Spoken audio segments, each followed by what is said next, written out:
jóvenes, les saluda el profesor Josué Reyes en la clase de Química 1. El día de hoy vamos a ver el tema de estructura atómica que corresponde a la semana 2. Bien, Dalton, quien fue un gran científico inglés, postuló que cada elemento se compone de partículas extremadamente pequeñas llamadas átomos, donde todos los átomos de un elemento dado son idénticos. Los átomos de un elemento diferente son diferentes y tienen propiedades distintas, incluida su masa. Dalton, quien fue un inglés, comenzó a enseñar a los 12 años de edad. Pasó la mayor parte de su vida en Manchester, donde enseñaba a alumnos tanto de escuela primaria como universitaria.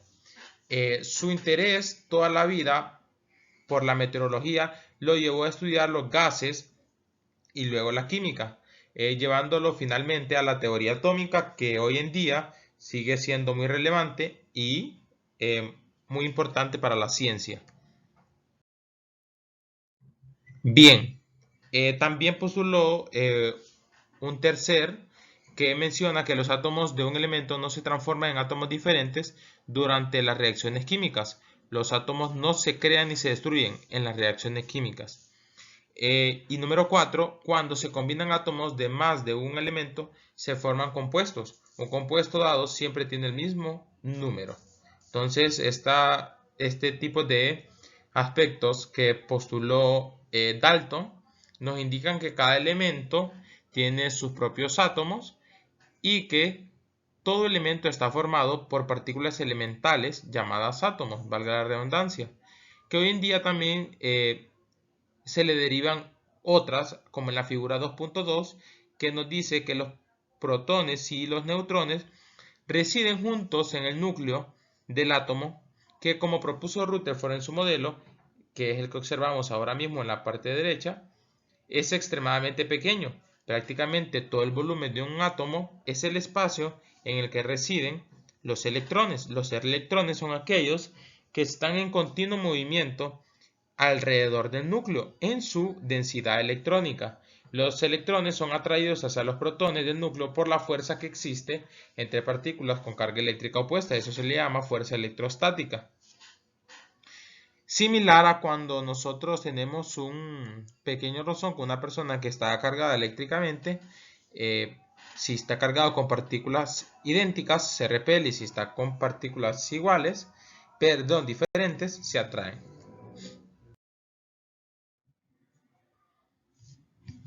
Teoría atómica de Dalton.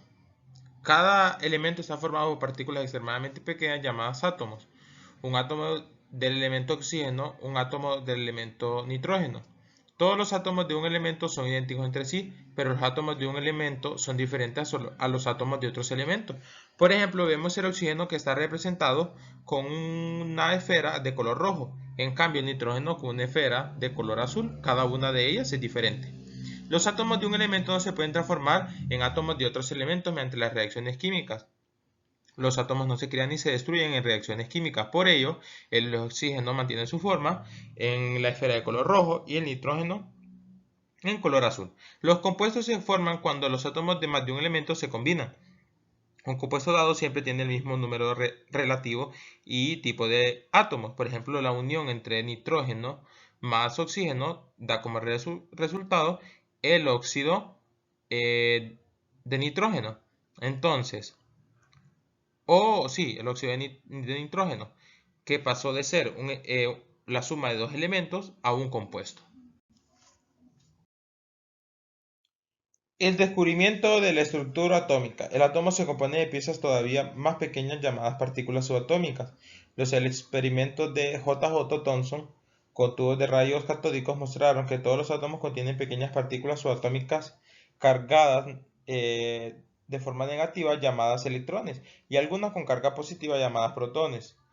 Sin embargo, no debemos perder de vista una sencilla regla que rige las interacciones químicas de partículas, que nos dice que las partículas con carga se repelen, mientras que partículas con carga distinta se atraen, es decir, idénticas se repelen y con partículas diferentes se atraen.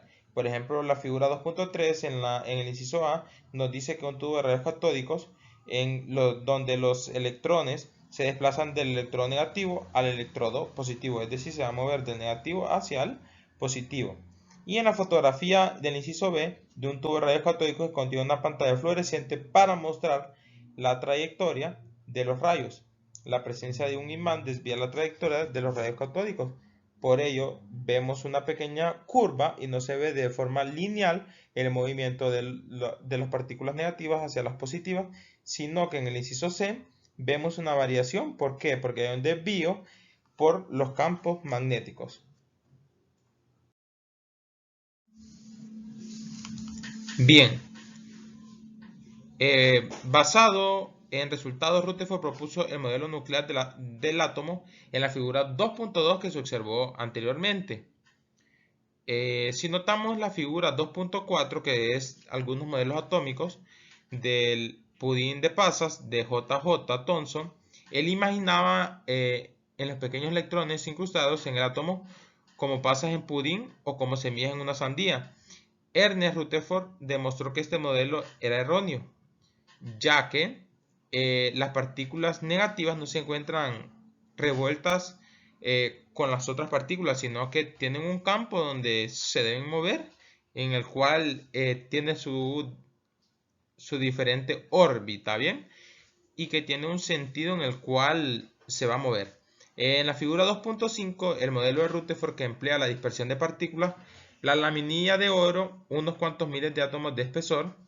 Cuando una partícula choca con un núcleo de oro o pasa muy cerca de él, experimenta una fuerte repulsión. La partícula menos masiva es desviada de su trayectoria por estar en interacción repulsiva, es decir, que partículas iguales chocan y al mismo tiempo se repelen. Por esa razón hay una repulsión. Y también tenemos la tabla 2.1 y la figura 2.6. Las masas de los átomos son extremadamente pequeñas. Por ejemplo, la masa del átomo más pesado que se conoce es del orden de 4 por 10 a la menos 22 gramos. Dado que sería engorroso tener que expresar continuamente masas tan pequeñas en gramos, preferimos usar unidades llamadas unidad de masa atómica o UMA. Entonces, en el primer cuadro o tabla, vemos que el protón tiene una carga positiva y tiene una masa de 1.073 UMA. Y en el caso del neutrón no tiene carga, es neutro y tiene una carga de 1.0087 UMA. Y el electrón, que tiene carga negativa, es muchísimo más pequeña que estas dos anteriores y tiene 5.486 por 10 a la menos 4. Entonces vemos que de todas las partículas la más pequeña es el electrón, siendo el protón y el neutrón las más grandes, ubicadas en el núcleo atómico. Y por último vamos a ver este pequeño ejemplo.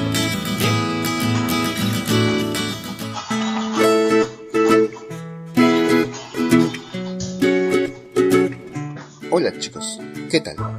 Hoy les hablaré sobre el átomo. Podemos decir que el átomo es la mínima unidad de la materia. Como sabemos, la materia está compuesta por elementos, los cuales son las representaciones de los átomos.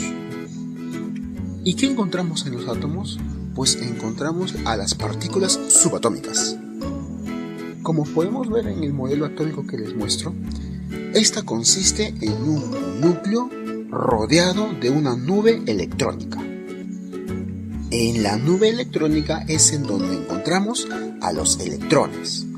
Esta es la primera partícula subatómica que les voy a mencionar.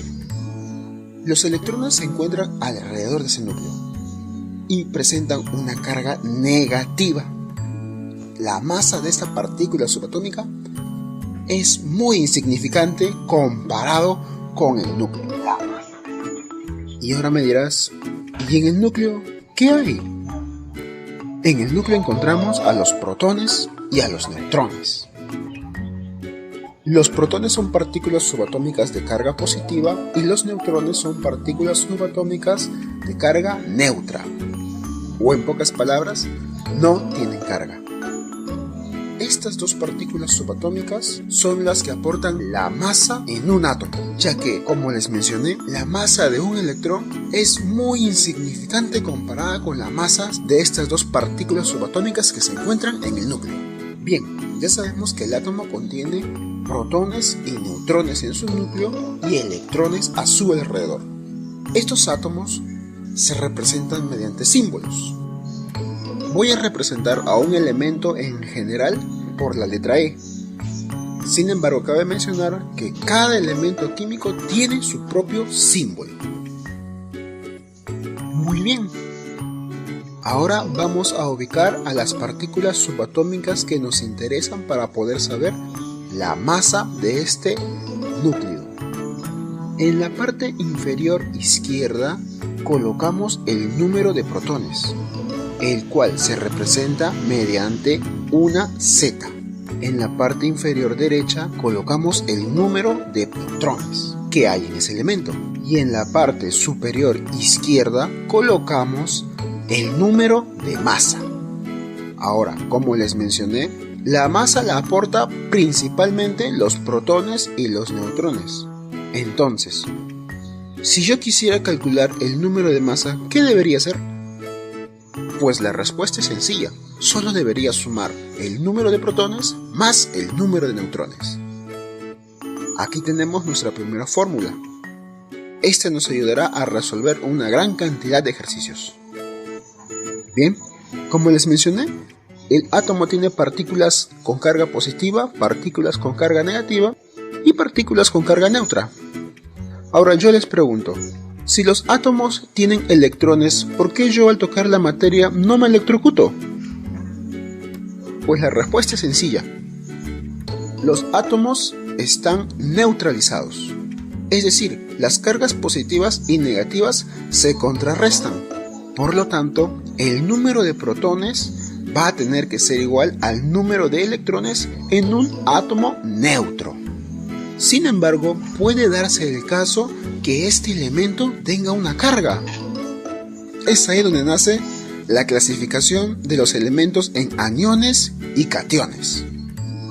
Cuando un átomo gana electrones, es decir, se van agregando electrones en la nube electrónica del átomo, este va adquiriendo mayor carga negativa porque hay más electrones. A esto se le llama anión. Como está ganando más electrones, la carga del átomo en general será negativa. Por eso la representamos con la simbología del -Q. Sin embargo, no solamente puede darse el caso en que un átomo pueda ganar electrones, también los puede perder. Es ahí cuando hablamos de los cationes. Cuando un átomo empieza a perder electrones, van a haber más cargas positivas que negativas. Por lo tanto, el átomo estará cargado positivamente. Es por eso que se le representa como una carga más Q. Quizás esto pueda parecer un poco confuso.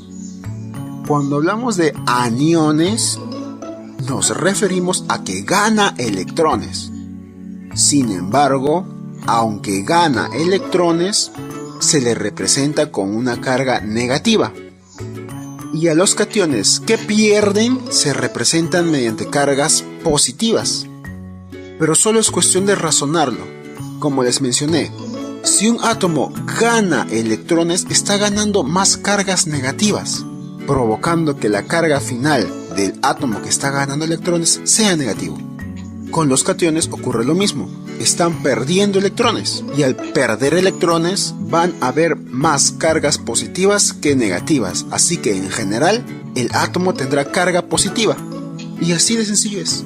Representar un átomo es muy fácil, solamente hay que conocer muy bien qué es el número de masa, hay que conocer muy bien los números de protones, los números de neutrones y que el número de masa es la suma de estos dos y ubicarlos correctamente como está en la imagen. Y si en caso adquieren cargas, deben tomar en cuenta la cantidad de electrones que se está ganando o se está perdiendo cuando se los pregunten.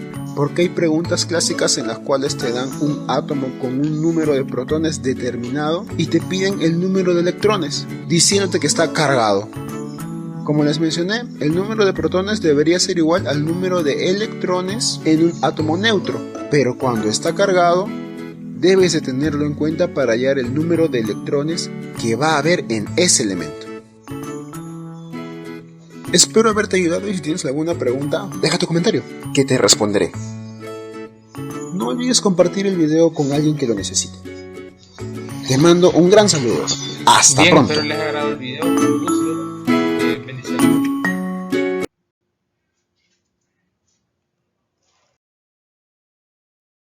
Bien, y para la tarea pues queda, investigue sobre los microscopios y dibuje con sus partes. Dibuje en su cuaderno el modelo atómico de su mayor interés.